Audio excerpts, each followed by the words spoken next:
Here is our bandpass analog filter.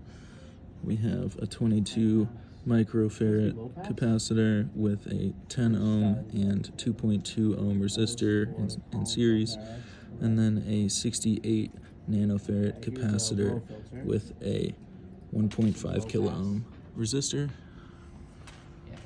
And then here is our test with our VI. Sample rate. Yeah, I'm curious if there's no